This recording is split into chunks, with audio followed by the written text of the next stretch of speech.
Je m'appelle Troy McMullen et je travaille au Musée canadien de la nature. Voici un lichen du genre Canenotheca. C'est celui que des collègues et moi sommes en train de décrire. Il s'appelle Canenotheca selvae, en hommage à Steve Selva, qui a travaillé sur ce groupe de lichens toute sa carrière. Ce qui le distingue, c'est son algue. Le corps du lichen vit dans le bois que nous voyons ici. Il est complètement incrusté dans le bois, ce qui est la première grande caractéristique de cette espèce. L'algue qui y est associée est notre prochain trait d'identification. Ensuite, il y a les organes de fructification qui se dressent ici et forment une coupe à leur extrémité. À l'intérieur de la coupe, on voit des protubérances pleines de spores.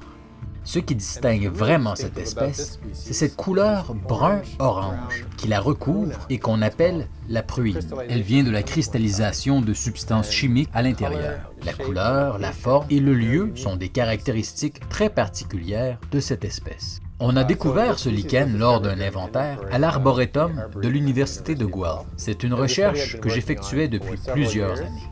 Beaucoup de gens sont venus m'aider et l'un d'eux était un étudiant, José Maloles. C'est lui qui a été le premier à apporter ce lichen.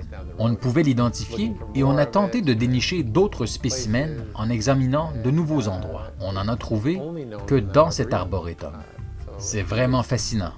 On n'a pas besoin d'aller dans des coins perdus ni dans des abysses des océans pour découvrir des nouvelles espèces.